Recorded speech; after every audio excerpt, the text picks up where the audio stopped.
Hello students and welcome to the class. मैं अब्दुल हद आपका स्वागत करता हूं मेंटोर्स इंस्टीट्यूट के इस प्यारे से चैनल पे, जहां हम CUET 2025 के मोस्ट इंपॉर्टेंट क्वेश्चंस को डिस्कस कर रहे हैं। इसमें हमने चैप्टर 1, 2, 3 पूरी तरीके से फिनिश कर दिया है, बहुत इंपॉर्टेंट क्वेश्चंस, और साथ में हमने PYQ डिस्कस किए। अब हमने चैप्टर 4 स्टार्ट किया। चैप्टर 4 का लेक्चर 1 आ चुका है और ये हमारा होने वाला है लेक्चर नंबर 2।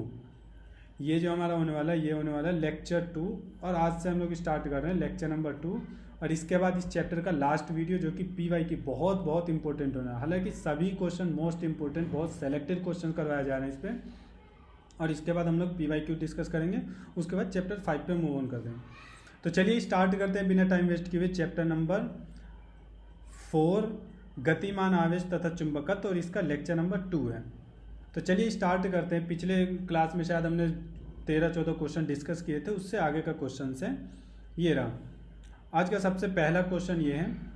क्वेश्चन ये है कि एक धारावाही लूप की त्रिज्या r तथा इसमें प्रवाहित धारा I, इसमें धारा I प्रवाहित हो रही है। यदि इस लूप को YZ सतह के समांतर सतह में रखा जाए तो लूप के अक्षीय बिंदु पर चुंबकीय क्षेत्र का मान है। देखिए, ये आप लोगों ने पढ़ा होगा कि ये क्या होता है, ये एक्स एक्सिस होता और ये क्या होता है हमारा वाई एक्सिस होता, और ये परपेंडिकुलर जो बाहर की ओर होता है, यहाँ से क्या होता है बाहर की ओर होता है, जिसे हम नॉर्मली इस तरीके से दर्शा देते हैं। ये क्या होता है जेड एक्सिस होता है, ये एक्स वाई और जेड, ये बाहर की ओर होता है। अब समझना क्या कह रहा हूँ। ये कह रहे हैं एक धारावाही लूप जिसकी त्रिज्या r है। सपोज कर लो ये कोई धारावाही लूप होता है, इस तरीके से ये तो होता है, ये कोई धारावाही लूप है जिसकी त्रिज्या क्या कह रखा है इन्होंने, कैपिटल R है। अब यहाँ पे ये कह रहा है कि YZ सतह के समांतर। अब यहाँ समझना ध्यान से, ऊपर Y एक्सिस है, इधर X एक्सिस है, बाहर की ओर Z, तो YZ के समांतर का मतलब क्या है, हम इसको कुछ इस तरीके से YZ के समांतर हम कुछ इस तरीके से रख रहे हैं। तो इसके कारण तो लूप के अक्षीय बिंदु पर चुंबकीय क्षेत्र, इसके अक्षीय बिंदु मतलब यहाँ पे कहीं चुंबकीय क्षेत्र का मान क्या होगा, ये हम कैलकुलेट कर चुके हैं। इसे हम ये पूरा क्या नाम है डेरिवेशन है, मैं इसका तो करवाना, मैं डायरेक्ट लिख दे रहा हूँ। इसका फॉर्मूला अगर याद हो आप लोगों को तो क्या आता था, ये B is equals to mu naught I R square, mu naught upon 2 I R square upon ये आता था R square plus x square की पावर 3/2, जहाँ x ये वाला डिस्टेंस होता है, ये जो डिस्टेंस होता है यहाँ से यहाँ तक, ये जो डिस्टेंस होता है इसको हम क्या कहते थे x, और ये क्या होता है इसकी त्रिज्या कैपिटल है। अब यहाँ बात कर ले रहे हैं, यहाँ देखते हो ऑप्शन क्या है, mu naught upon 2 I R square x square plus R square की पावर 3/2 जे कैप के कैप आई क्रॉस जे कैप। यहाँ इसके कारण हमें इस बिंदु पे अगर हमें निकालना होता है क्या नाम है चुंबकीय क्षेत्र, तो हमें पता है यहाँ पे चुंबकीय क्षेत्र का डायरेक्शन क्या होता है, इस डायरेक्शन में, जो कि क्या होता है आई कैप। तो हमारा ऑप्शन नंबर सी क्या हो जाएगा, करेक्ट हो जाएगा। B is equals to mu naught upon 2 I R square upon R square plus x square की पावर 3/2। कहीं कहीं पे x को हम a भी कंसिडर करके पूरा डेरिवेशन कंप्लीट करते हैं। तो ये फॉर्मूला आप लोगों को डायरेक्ट मैंने लिखवा दिया। ये डेरिवेशन चाहो तो आप लोग डेरिवेशन देख सकते हो, पूरा एक डेरिवेशन ही है। चलिए नेक्स्ट क्वेश्चन देखते हैं, जो कि क्वेश्चन नंबर होने वाला है हमारा 17। क्वेश्चन नंबर 17 ये है, भुजा L एक समबाहु त्रिभुज के आकार की एक कुंडली स्थायी चुंबकीय ध्रुवों के बीच इस प्रकार लटकी है कि B कुंडली के सतह में है, यदि B कुंडली की सतह में है, यदि धारा I के कारण कुंडली पर बल आघूर्ण हो तो त्रिभुज की भुजा L क्या है। हमें क्या है, सपोज कर लो ये कह रखा है भुजा L एक समबाहु त्रिभुज है। मैं यहाँ पे एक समबाहु त्रिभुज ले रहा हूँ, ये रहा, ये कोई क्या है हमारे पास समबाहु त्रिभुज जिसकी सभी भुजाएं क्या होती हैं, समान होती हैं। अब ये कह रहा है इसकी जो भुजा की लंबाई वो कितना है, L है। अभी कह रहा है भुजा L के समबाहु त्रिभुज के आकार की एक कुंडली स्थायी चुंबकीय ध्रुवों के बीच इस प्रकार लटकी है कि B कुंडली की सतह में है। ठीक है, सपोज कर लो चुंबकीय, यहाँ मैं N ले रहा हूँ और ये साउथ पोल है। यदि धारा I के कारण कुंडली पर बल आघूर्ण, और इसमें प्रवाहित धारा कितना है, धारा I है। धारा यहाँ पे कितना दिया हुआ है, मैं सॉल्यूशन कर ले रहा हूँ। तो धारा तो गिवन है हमारे पास I, ठीक है, पर बल आघूर्ण हो तो हमें बल आघूर्ण का मतलब टॉ की वैल्यू क्या करना है, टॉ है, बल आघूर्ण गिवन है टॉ, बल आघूर्ण क्या है, टॉ है। तो ये कह रहा है भुजा L, ये जो L है इसकी वैल्यू कितना होगा। हमें पता है कि टॉ की वैल्यू कितना होता है, टॉ बल योग आघूर्ण का फॉर्मूला MB साइन थीटा होता है, MB साइन थीटा। यहाँ पे थीटा की वैल्यू 90 डिग्री हो जाएगा। यहाँ क्या हो जाएगा, थीटा की वैल्यू 90 डिग्री, तो टॉ की वैल्यू क्या हो जाएगा। और एम चुंबकीय आघूर्ण जो होता है, एम की वैल्यू होता है NI, ये फेरों की संख्या एक है, तो मैं सिंपली आई इंटू ए ले लूँगा, आई इंटू ए बी आ जाएगा। टॉ की वैल्यू कितना आ जाएगा, आई इंटू ए बी। जहाँ ए क्या होता है, इसका क्षेत्रफल। हमें पता है इस समबाहु त्रिभुज का क्षेत्रफल क्या होता है, इसको मैं इक्वेशन 1 बना दे रहा हूँ। तो समबाहु त्रिभुज का क्षेत्रफल क्या होता है, ए इज इक्वल्स टू √3/4 इंटू भुजा स्क्वायर होता है, भुजा मतलब साइड का होल स्क्वायर। तो अब मैं इससे आगे यहीं कर दे रहा हूँ। तो ए की वैल्यू कितना है यहाँ पे, ए इज इक्वल्स टू √3/4 और ये हो जाएगा एल स्क्वायर। तो टॉ की वैल्यू कितना आ जाएगा यहाँ से, टॉ इज इक्वल्स टू यहाँ आई इंटू √3/4 एल स्क्वायर और इंटू में क्या आ जाएगा बी। तो यहाँ से एल की वैल्यू कैलकुलेट कर लो, तो बाकी सबको उस साइड भेज दो। L square is equals to 4 into tau upon I √3 into B, या इसे √3 को पहले लिख लेंगे। तो एल कितना आ जाएगा, अंडर रूट के अंदर इधर आ जाएगा 4, एल स्क्वायर इधर जाके क्या हो जाएगा अंडर रूट, तो ये हो जाएगा हमारे पास 4 टॉ अपॉन √3IB। देख लेते हैं ऑप्शन कौन सा करेक्ट है, 2/√3। अच्छा, तो मैं √4 से बाहर अगर हम निकालें तो क्या हो जाएगा 2, और यहाँ पे क्या रह जाएगा √टॉ, या ऐसे कर दो इसे पावर 1/2 के फॉर्म में अगर हम लिखें तो कैसे लिख सकते हैं, टॉ अपॉन √3IB की पावर कितना हो जाएगा, इस टोटल पे पावर 1/2। तो एल की वैल्यू देख लेते हैं कौन सा ऑप्शन करेक्ट है। मैं यहाँ साफ साफ लिख दे रहा हूँ, L is equals to 2 into tau upon √3IB की पावर 1/2। देख लेते हैं ऑप्शन मैच कर दो कौन सा ऑप्शन करेक्ट है। देखते हैं हमारा ऑप्शन कौन सा करेक्ट है। ऑप्शन ए है 2/√3। ऑप्शन ए क्या है, 2/√3 टॉ बी आई की पावर 1/2 √3 BI, ये वाला हमारा ऑप्शन क्या हो जाएगा, ऑप्शन सी क्या हो जाएगा हमारा करेक्ट हो जाएगा। ऑप्शन सी क्या हो जाएगा हमारा करेक्ट हो जाएगा।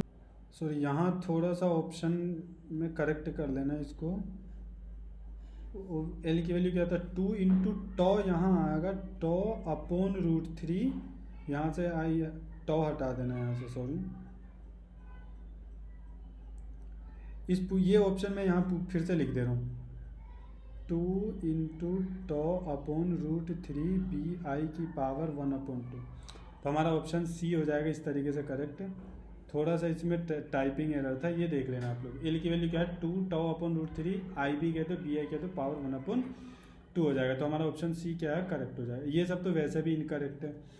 चलिए नेक्स्ट चलते हैं हम लोग चलते हैं क्वेश्चन नंबर 18 की तरफ।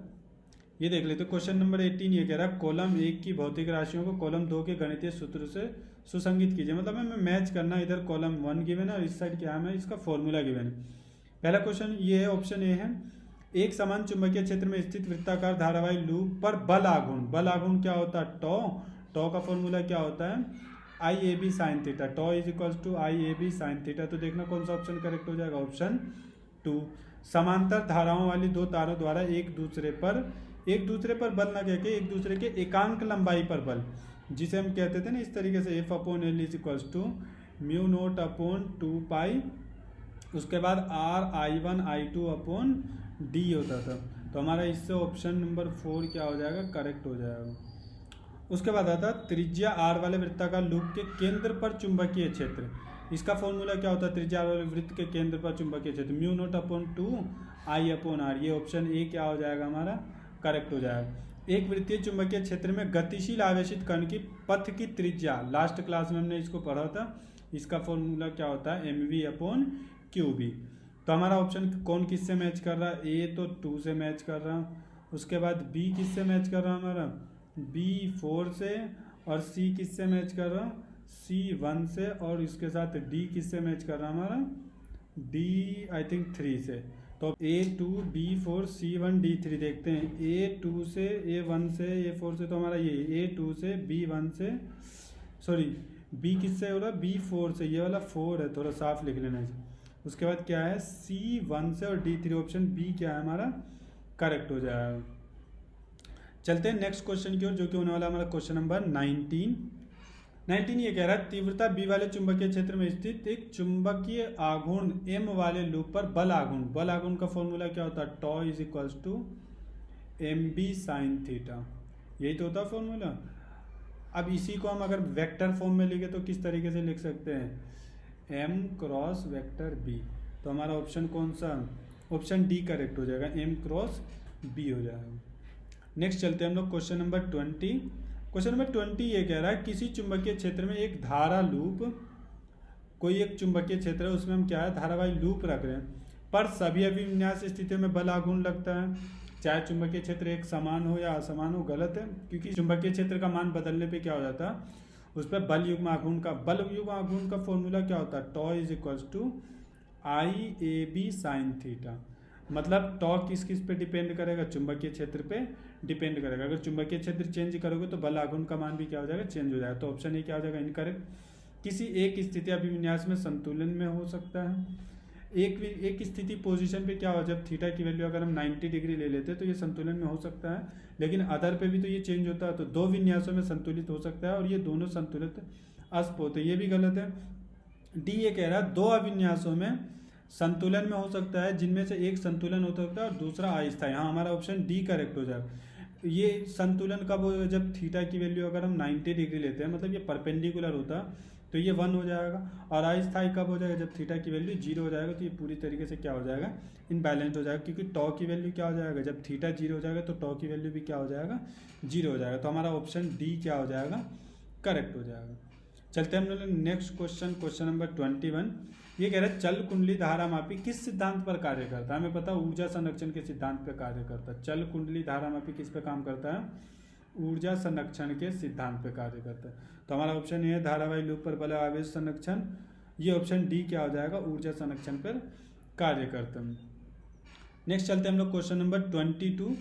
क्वेश्चन नंबर 22 है एक कुंडली गैल्वेनोमीटर एक ऐसा यंत्र है जो क्या करता है, ये विद्युत वाहक बल मापने के प्रयुक्त होता है, गलत है। ये विभवांतर मापने के लिए प्रयुक्त होता है, ये भी गलत है। प्रतिरोध मापने के लिए, ये भी गलत है। तो एक विचलन यंत्र है जो इसकी कुंडली में, तो हमारा ऑप्शन डी क्या हो जाएगा, ये सभी तो मापता है ना, तो हमारा ऑप्शन डी क्या हो जाएगा, एक विचलन यंत्र है जो इसकी कुंडली से धारा प्रवाहित होने पर विचलन प्रदर्शित करता है। ऑप्शन डी क्या हो जाएगा, हमारा करेक्ट हो जाएगा। चलते हैं नेक्स्ट क्वेश्चन की ओर, जो कि हमारा क्वेश्चन नंबर 23। क्वेश्चन नंबर 23 ये कह रहा है एक कुंडली गैल्वेनोमीटर की कुंडली में एन फेर है, ठीक है, क्षेत्रफल ए तथा कमानी का ऐंठन नियतांक फाई है, फाई ने सॉरी यहाँ ए के आएगा। ऐंठन नियतांक को हम किससे लेते हैं, के होना चाहिए यहाँ पे। ऐंठन नियतांक क्या होना चाहिए यहाँ पे, के होगा, ऐंठन नियतांक के है। यदि एक समान रेडियल चुंबकीय क्षेत्र बी में धारा आई के कारण कुंडली में विचलन फाई हो तो कौन फाई की वैल्यू हमें निकालना। हमें पता है सबसे पहली बात, एक चल कुंडली गैल्वेनोमीटर जो होता है वो किस पे कार्य करता है, बल युग्म आघूर्ण, उस पर टॉ इज इक्वल्स टू क्या लग रहा होता है, ए। अच्छा, फेरों की संख्या गिवन है तो N I A B sine theta, और यहाँ पे साइन थीटा की वैल्यू कितना हो जाता है, थीटा 90 तो साइन 90 की वैल्यू कितना हो जाता है, 1। अच्छा, यहाँ कैपिटल आई लेके चले तो एन आई ए बी के इक्वल हो जाता है, ये इक्वेशन 1 है। और ये इसी का विरोध करने के लिए इसके ऑपोजिट डायरेक्शन में एक बल युग्म आघूर्ण लगता है, जिसे हम क्या कहते हैं, के फाई। जहाँ के क्या होता है नियतांक, फाई क्या होता है ऐंठन नियतांक। तो ये ऐंठन नियतांक क्या होता है और फाई उसमें क्या होता है, कितना विचलन होता है वो बताता है। तो ये अगर मैं इन दोनों इक्वेशन से देखूँ तो के फाई किसके इक्वल हो जाएगा, एन आई ए बी के। तो यहाँ से फाई की वैल्यू कितना हो जाएगा, N I A B upon K. अब ऑप्शन देख लेते क्या है। अच्छा, आई को बाहर रख रखा है इन्होंने, तो फाई को हम इस तरीके से लिख सकते हैं, एन ए बी अपॉन के और इंटू आई। देख लो ऑप्शन कौन सा करेक्ट है, phi is equal to N A B upon K into I. Option A हमारा क्या है, करेक्ट है। चलते हैं नेक्स्ट क्वेश्चन की ओर, जो कि होने वाला हमारा क्वेश्चन नंबर 24। क्वेश्चन नंबर 24 ये कह रहा हूँ एक चल कुंडली गैल्वेनोमीटर में रेडियल चुंबकीय क्षेत्र बनाने के लिए कुंडली में फेरों की संख्या को कम किया जाता है। नहीं, ये रेडियल चुंबकीय क्षेत्र का मतलब पता है ना, ये जो क्या नाम है, चुंबकीय क्षेत्र परिवर्तित होता है इस तरीके से। ऐसा अगर हम कोई चुंबक इस टाइप का ले रहे होते हैं जिसमें मैग्नेटिक फील्ड इस तरीके से क्या होता है, चेंज होता रहता है, इस तरीके से रहता है मैग्नेटिक फील्ड। ठीक है। घोड़ा नाल चुंबक का प्रयुक्त किया जाता है, ये भी नहीं। उसमें क्या किया जाता है, ध्रुव बेलनाकार रखा जाता है, इसका ध्रुव क्या रखा जाता है, बेलनाकार रखा जाता है। तो हमारा ऑप्शन डी क्या हो जाएगा, करेक्ट हो जाएगा। चलते हैं नेक्स्ट क्वेश्चन में, जो कि क्वेश्चन नंबर 25। चल कुंडली गैल्वेनोमीटर में विक्षेप क्या होता है, ऐंठन नियतांक के समानुपाती होता है, या कुंडली में फेरों की संख्या के समानुपाती होता है, या कुंडली के क्षेत्रफल के व्युत्क्रमानुपाती होता है, या कुंडली में धारा के व्युत्क्रमानुपाती होता है। चल कुंडली गैल्वेनोमीटर में जो विक्षेप होता है, विक्षेप क्या होता है, फाई अभी हमने देखा था, वो क्या था, हमने अभी देखा था फाई किसके इक्वल था, जो क्या नाम है, ऐंठन नियतांक के समानुपाती नहीं, कुंडली में फेरों की संख्या के समानुपाती होता है। जो फाई क्या होता है, फेरों की संख्या के समानुपाती। ऑप्शन बी क्या हो जाएगा हमारा, करेक्ट हो जाएगा। नेक्स्ट चलते हैं हम लोग क्वेश्चन नंबर 26। क्वेश्चन नंबर 26 होना चाहिए नहीं, क्वेश्चन नंबर 26 ये है, एक चल कुंडली गैल्वेनोमीटर में की कुंडली में एन फेरों का क्षेत्रफल ए प्रवाहित धारा है, धारा आई एवं इसके रेडियल चुंबकीय क्षेत्र बी में रखा गया। कुंडली पर बल आघूर्ण का सीधा फॉर्मूला क्या होता है, tau equal to N I A B sine theta की वैल्यू यहाँ पे क्या हो जाएगा 1। तो हमारा इसी को अगर हम देखें तो एन ए बी आई हमारा ऑप्शन डी क्या हो जाएगा, करेक्ट हो जाएगा। तो आज हमने जो भी 10-12 क्वेश्चन, आई थिंक 16 से 26 10 क्वेश्चन किए हमने। तो आज के लिए इतना ही रखते हैं। अब लास्ट लेक्चर होने वाला है चैप्टर नंबर 4 का, जिसमें हम लोग PYQ डिस्कस करने वाले हैं। बहुत इंटरेस्टिंग क्लास होने वाला है, क्योंकि PYQ से आपको एक आइडिया लगता है कि किस टाइप के, हालांकि ये जितने भी क्वेश्चंस मैं करवा रहा हूँ बहुत सेलेक्टेड क्वेश्चंस हैं, इसी टाइप के क्वेश्चन आपको एग्जाम में देखने को मिलेंगे। तो नेक्स्ट वीडियो में मिलते हैं PYQ के साथ, तब तक के लिए थैंक यू।